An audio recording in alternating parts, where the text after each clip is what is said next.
పిల్లల కోసం పరితపించే దంపతుల సంఖ్య ప్రపంచవ్యాప్తంగా రోజురోజుకి పెరిగిపోతుంది. ప్రపంచవ్యాప్తంగా లెక్కలు తీస్తే ప్రతి 6గురిలో ఒకరు పిల్లలలేమి అనే సమస్యతో బాధపడుతున్నారు. అంతేకాదు ప్రపంచ జనాభాలో దగ్గర 17.5% మంది ప్రజలు వంధ్యత్వ సమస్యతో బాధపడుతున్నారు. అంటే పిల్లలు లేకపోవడం, రకరకాల కారణాల వల్ల పిల్లల్ని కనలేకపోవడం, ఈ కారణాల వల్ల బాధపడుతున్నారు. ఇది పేద దేశాలు, అభివృద్ధి చెందిన దేశాలు, అభివృద్ధి చెందుతున్న దేశాలు ఇట్లాంటి తారతమ్యాలు ఏం లేకుండా అన్ని దేశాల్లో ఈ పరిస్థితి చాలా దారుణంగా ఉంది. ఇట్లాంటి పరిస్థితుల్లో కూడా కొన్ని దేశాల్లో కావాలని పిల్లల్ని కనని పరిస్థితులుగా ఉన్నాయి. అది వేరే విషయం అనుకోండి. కాకపోతే పిల్లలు కావాలనుకొని కాకపోవడం వల్ల దగ్గర ప్రపంచ జనాభాలో 17.5% మంది బాధపడుతున్నారు. చాలామందికి చెప్పేటోళ్ళకి పిల్లలు లేకపోతే ఏంది, జీవితం ఆగిపోతుందా, ప్రపంచంలో చాలామంది పిల్లలు తల్లిదండ్రులు లేక బాధపడుతున్నారు, అనాథలు ఉన్నారు, అట్లాంటి వాళ్ళని దత్తత తీసుకోవచ్చు కదా, ఇది చెప్పడానికి చాలా ఈజీగా ఉంటాయి ఈ వర్డ్స్. ఆ అనుభవించేవాడి బాధ మాత్రం వర్ణనాతీతం. ఇందులో ఇక మహిళల పరిస్థితి అయితే మరీ దారుణంగా ఉంటుంది. సమాజం ఫస్ట్ ఏలెత్తి చూపించేది మహిళల్ని. మొదట్లో నేను అనుకునేటువంటి భారతదేశంలోనే ఇట్లాంటి పరిస్థితులు ఉంటాయేమో, అంటే పిల్లలు కాని మహిళల్ని సమాజం ఒక రకంగా చూస్తుంది, భారతదేశంలోనే ఇట్లాంటి దారుణమైన పరిస్థితులు ఉంటాయేమో అని చెప్పేసి నేను అనుకుంటాను. కానీ ఈ విషయం చదివిన తర్వాత నా అభిప్రాయం పూర్తిగా మారిపోయింది.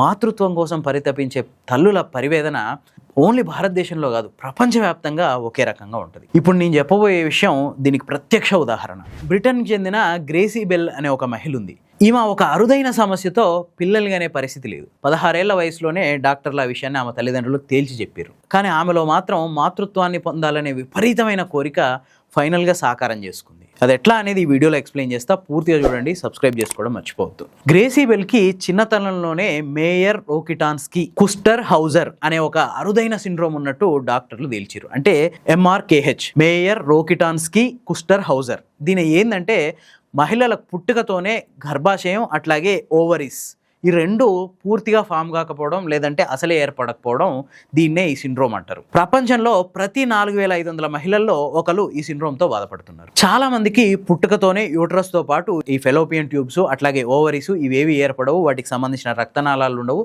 దీనివల్ల పిల్లల్ని కనలేరు. కొద్దిమందికి ఓవరీస్ ఏర్పడతాయి, అంటే వాళ్ళకి అండాశయం ఉంటుంది, అండాలు రిలీజ్ అవుతాయి, కాకపోతే గర్భాశయం పూర్తిగా ఏర్పడదు. దీనివల్ల అసలు పిల్లలు అండం ఉత్పత్తి అయినా అది ఫలదీకరణ చెందడానికి ఆ కడుపులో చోటు ఉండదు. ఇది కూడా MRKH అనే సిండ్రోమ్లో ఒక భాగమే. సో ఇట్లా రకరకాలుగా ఉంటుంది ఈ సిండ్రోమ్. గ్రేసీ బెల్కు కూడా 16 ఏళ్ల వయసులోనే తనకి ఈ సిండ్రోమ్ ఉందన్న విషయం బయటపడింది. దాంతో ఆమె తీవ్రమైన మానసిక వేదనకు గురైంది. దీని తర్వాత ఆమె అసలు పెళ్లి చేసుకోకూడదు, పెళ్లికి దూరంగా ఉండాలని చెప్పి నిశ్చయించుకుంది. కానీ ఆమె లైఫ్లో జరిగిన ఒక సంఘటన పూర్తి ఆమె జీవితాన్నే మార్చేసింది. స్టీవ్ పావెల్ అనే వ్యక్తితో ఆమెకు ఒక చిన్న పరిచయం స్టార్ట్ అయింది. ఆ పరిచయం ప్రేమగా మారింది.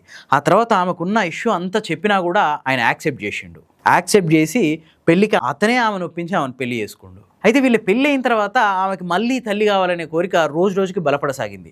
ముందు 16 ఏళ్ల వయసులో ఆమెకి ఈ సిండ్రోమ్ ఉందని తెలిసినప్పుడు అసలు పెళ్ళే వద్దు, పిల్లల్ని కనే అవకాశం లేదు కాబట్టి అని చెప్పి మొత్తానికి జీవితం మీద విరక్తి చెందిన ఆమె ఒకసారి పెళ్ళి అయిన తర్వాత ఎట్లాగైనా పిల్లల్ని కనాలి అని చెప్పి ప్రయత్నాలు మొదలుపెట్టింది. చాలామంది డాక్టర్ల దగ్గరికి తిరిగింది. ఫైనల్గా డాక్టర్లు తెలిసింది ఏంటంటే, నీకు పిల్లలు కావాలంటే గర్భాశయ మార్పిడి అంటే యూట్రస్ మార్పిడి చేయించుకోవాలని చెప్పి తేల్చి చెప్పారు. కాకపోతే దీనివల్ల జీవితాంతం ఈ వ్యాధి నిరోధక శక్తిని తగ్గించే మందులు వాడాల్సి వస్తుంది అని చెప్పి కూడా తేల్చి చెప్పారు.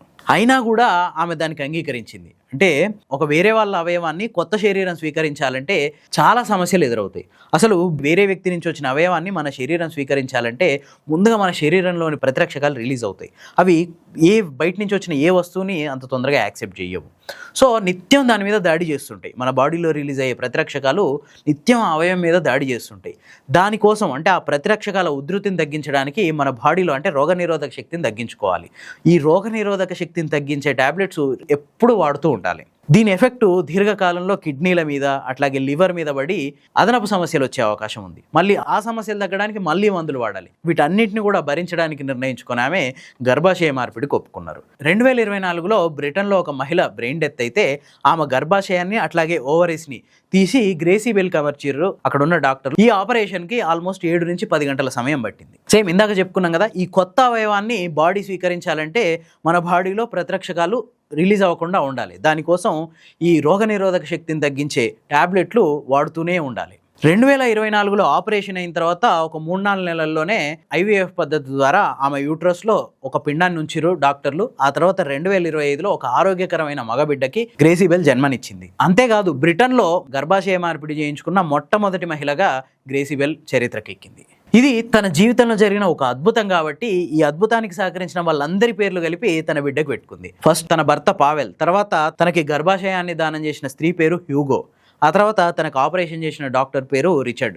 వీళ్ళ ముగ్గురు పేర్లు కలిపి హ్యూగో రిచర్డ్ పావెల్ అని చెప్పి తనకు పుట్టిన బిడ్డకు పేరు పెట్టుకుంది.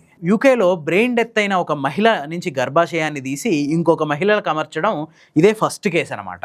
ఈ ఎంఆర్కేహెచ్ అనే సిండ్రోమ్ ఉన్న మహిళలకి ఇప్పుడు ఈ గ్రేసీ బెల్ కథ పెద్ద స్ఫూర్తిదాయకంగా నిలుస్తుంది. అయితే ఈ ఎంఆర్కేహెచ్లో 2 రకాలు ఉంటాయి. మేయర్ రోకిటాన్స్కీ హౌజర్ కుస్టర్, ఇది ఈ సిండ్రోమ్. ఈ సిండ్రోమ్లో 2 రకాలు ఉంటాయి. ఫస్ట్ ఏంటంటే పుట్టుకతోనే అసలు ఏమీ ఏర్పడవు, అంటే యూట్రస్ కానీ ఓవరీస్ కానీ ఫాలోపియన్ ట్యూబ్స్ కానీ ఇవేమీ ఏర్పడవు. దీనివల్ల అసలు ఆ మహిళ కడుపులో అండాలు ఉత్పత్తి కావు, యూట్రస్ ఉండదు, అసలు ఆ మహిళ పిల్లల్ని కనడానికి అవకాశం ఉండదు. కానీ రెండో రకం ఏంటంటే ఈ ఫాలోపియన్ ట్యూబ్స్ ఉంటాయి, ఓవరీస్ ఉంటాయి, కానీ యూట్రస్ ఉండదు. అంటే ఎవ్రీ మంత్ ఎగ్ రిలీజ్ అవుతుంది, అది ఫాలోపియన్ ట్యూబ్స్ ద్వారా కిందికి వస్తుంది, కానీ యూట్రస్ లేకపోవడం వల్ల ఆ అండం స్పెర్మ్తో కలిసి ఫలదీకరణ చెందడానికి అవకాశం ఉండదు. సో ఈ 2 రకాల్లో మొదటి రకంలో గ్రేసీ బెల్ ఉన్నారు. అంటే ఫాలోపియన్ ట్యూబ్స్ లేవు, ఓవరీస్ లేవు, అట్లాగే యూట్రస్ లేదు. సో ఈ నేపథ్యంలోనే వేరే మహిళ నుంచి ఇవన్నీ తీసి పెట్టుకోవాల్సి వచ్చింది. ఇక రెండో రకం ఉంది కదా, అంటే ఫాలోపియన్ ఓవరీస్ ఉంటాయి, ఫాలోపియన్ ట్యూబ్స్ ఉంటాయి, బట్ యూట్రస్ ఉండదు. ఇట్లాంటి కేసుల్లో ఏం చేస్తారంటే డాక్టర్లు ఈ ఆపరేషన్ కంటే ముందు, అంటే వేరే మహిళ యూట్రస్ తీసి వీళ్ళకి అమర్చడానికి ముందే ఆ మహిళ నుంచి ఎగ్స్ కలెక్ట్ చేస్తారు. ఎగ్స్ కలెక్ట్ చేసి వాటిని స్పెర్మ్తో కలిపి దాన్ని ఒక పిండంలా తయారు చేసి ఈ ఎంబ్రియోస్ని గడ్డగట్టించి భద్రపరుస్తారు. ఆ తర్వాత యూట్రస్ మార్పిడి అయిపోయిన తర్వాత ఈ పిండాన్ని ఆ యూట్రస్లో అమరుస్తారు. అది గనక సక్సెస్ అయితే ఆ పిండం పెరిగి పెద్దదయ్యి ఒక బాబుగానో పాపగానో మారుతుంది. అయితే ఈ యూట్రస్ మార్పిడి చేయించుకున్న వాళ్ళు కొన్నాళ్ళ తర్వాత దాన్ని తీసేయించుకోవచ్చు. ఒక గుండె మార్పిడియో, ఒక కిడ్నీ మార్పిడియో, లేదంటే ఒక కాలేయం మార్పిడియో అయితే దాన్ని స్వీకర్త జీవితాంతం భరించాలి, ఎందుకంటే అది లేకుంటే వాళ్ళు బతకలేరు కాబట్టి.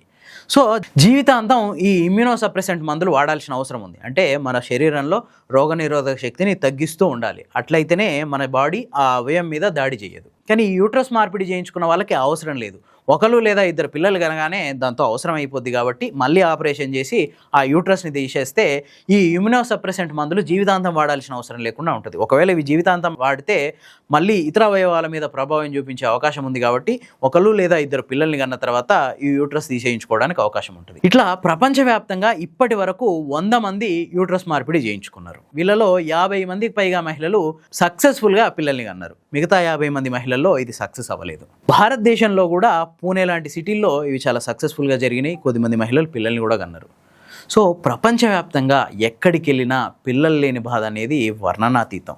సో అట్లాంటి వాళ్ళందరికీ ఈ గ్రేసీ బెల్ కథ ఒక స్ఫూర్తిదాయకం. ఈ స్టోరీ కనుక మీకు నచ్చితే లైక్ చేయండి, షేర్ చేయండి. ఇలాంటి మరిన్ని కథనాల కోసం ది 4th ఎస్టేట్ ఛానల్ని సబ్స్క్రైబ్ చేసుకోండి.